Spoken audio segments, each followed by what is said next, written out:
आज की इस वीडियो में लोग बात करने वाले हैं कि हमें कभी भी सच क्यों नहीं बोलना चाहिए। आखिर क्या नुकसान हो सकते हैं अगर हम सिर्फ सच और सच बोलेंगे। हाँ, मैंने सच 2 बार बोला क्योंकि सच बोलने का कोई फायदा होता ही नहीं है। तुम सच बोलकर बहुत ज्यादा कूल बनते रहोगे, लेकिन एक मोटी खोपड़ी का आदमी आएगा और अपने डिबेट और झूठ बोलने की एबिलिटी से तुमको चूतिया घोषित करके चला जाएगा और तुम सोचते रह जाओगे।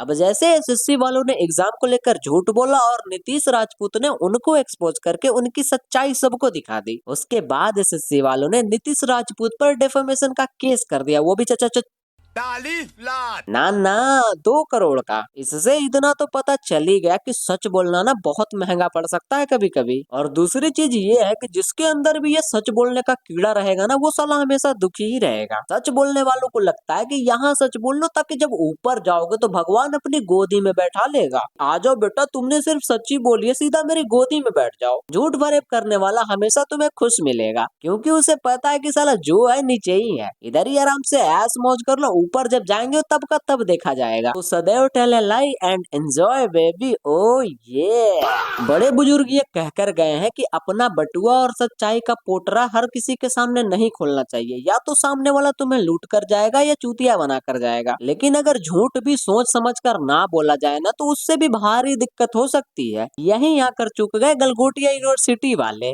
एआई समिट रखवा दिया, मोदी जी का बड़ा सा फोटो लगा दिया और चाइना का माल उठाकर ले आए और सबको ये कह दिया कि देखो जी ये हमने बनाया है, पीछे भगवान की फोटो लगी है, झूठ नहीं बोल रहे। और जब पर्दाफाश हो गया, चाइना वाले कहने लगे कि अरे ससुरा ये तो हमारा कुत्ता है। लेकिन फिर भी औरत जात से कौन ही जीत सकता है। मैडम जी आई वापस से मीडिया में, एक तो औरत जात ऊपर से झूठ। This combo is dangerous than nuclear bomb. किसी भी कंट्री के किसी भी तरह के प्रोडक्ट को अपना नहीं बताया।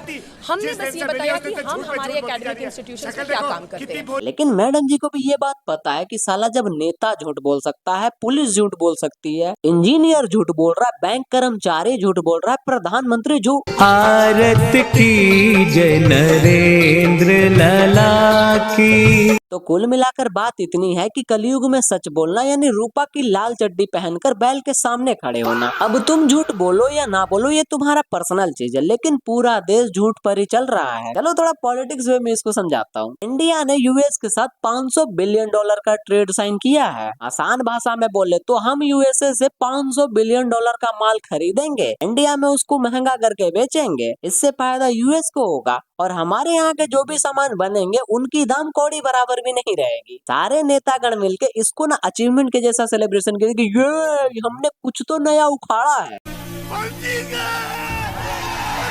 देखो झूठ तो यहाँ भी है, लेकिन कम से कम मालिक का नाम तो हटा एप्स्टीन फाइल से। तो बाबू बात ऐसा है कि यहाँ झूठ ही चलता है। अगर कभी ऐसा हो जाए कि कोई झूठ बोल ही नहीं सकता, सबको सच ही बोलना पड़ेगा, 2 घंटे में पूरी दुनिया खत्म हो जाएगी। तो मन में जिसको पेट भर गालियां देते रहते हो, चाहे वो कोई भी हो, तुम्हारा पड़ोसी रिश्तेदार, उसके मुंह पर तुम अच्छा बनने का नाटक करते हो, वो तुम नहीं कर पाओगे क्योंकि झूठ अलाउ नहीं है। जितने भी देश दुनिया में ढोंगी बाबा बन के घूम रहे हैं वो भी झूठ नहीं बोल सकते। उनको भी सच बोलना ही पड़ेगा। उनको भी ये मानना पड़ेगा कि उनको धर्म वरम से कोई मतलब नहीं है, उनका मतलब है जेब भरने से या फिर लोगों में नफरत फैलाने से। अगर वो ये सच बोल दे तो ये सच उन पर ही भारी पड़ जाएगा। धर्म के नाम पर जो नेता राजनीति करते हैं, कभी हिंदू खतरे में, कभी मुस्लिम खतरे में, कभी क्रिश्चियन खतरे में, वो भी ये नहीं कर पाएंगे क्योंकि झूठ बोलना अलाउ नहीं है। उसके बाद सबको ये बात पता चल जाती कि न हिंदू खतरे में है न मुसलमान खतरे में है, खतरे में है नेताजी की मखमल वाली कुर्सी जो इतनी चिकनी है कि उनका पिछवाड़ा नीचे उतरने का नाम ही नहीं ले रहा। देखा आपने सच कितनी बड़ी मुसीबत चीज है। शैतान ने झूठ का कंसेप्ट ना काफी सोच समझ कर बनाया होगा। जो जितना झूठा मक्कार रहेगा उतनी ही मौज मस्ती में रहेगा, उतना ही खुश रहेगा। जहाँ 100 सच तुम्हें फंसा सकते हैं, वहीं पर एक झूठ तुम्हें उन सारी मुसीबत से बाहर निकाल सकता है। अगर जिस दिन मैं सच बोलने पर आ गया ना मेरे घर वाले सुन पाएंगे ना मेरे कॉलेज वाले। जो लोग मुझे अच्छा मानते हैं, मेरे भड़ास निकलने के बाद वही मुझसे कहेंगे कि भाई तू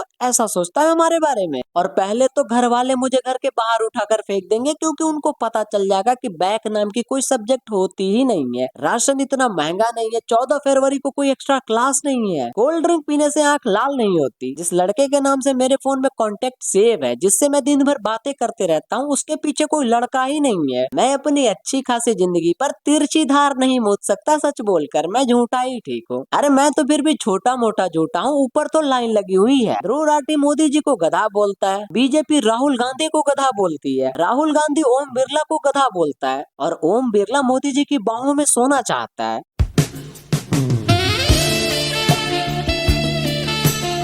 और हम इस ऑरेंज पगलू को कैसे भूल सकते हैं। अगर कोई झूठ की पाठशाला होती तो सुधांशु वहाँ के सफाई कर्मचारी होते। फुल कॉन्फिडेंस में हगने से झूठ सच नहीं बन जाता। गंगाधरी शक्तिमान है, मिथुन ही गौ माता है। ऑरेंज पहने अमेरिका का कैदी भी सनातनी है। दुनिया का हाईटेक प्रोडक्ट भी सनातनी है क्योंकि वो ऑरेंज है। लेकिन बस ये सनातनी नहीं है। Y Mishra ji Y? अगर इस वीडियो से तुम्हें झूठ बोलने की प्रेरणा मिली है तब भी मेरे शुक्रगुजार रहो कि कुछ तो सीख कर जा रहे हो। गुरु दक्षिणा में अंगूठे से चैनल को सब्सक्राइब कर देना और इस वीडियो को सबसे बड़े सच पगलू और झूठ पगलू के पास ना शेयर कर देना। अब लाइक करने के लिए अलग से बोलना पड़ेगा क्या?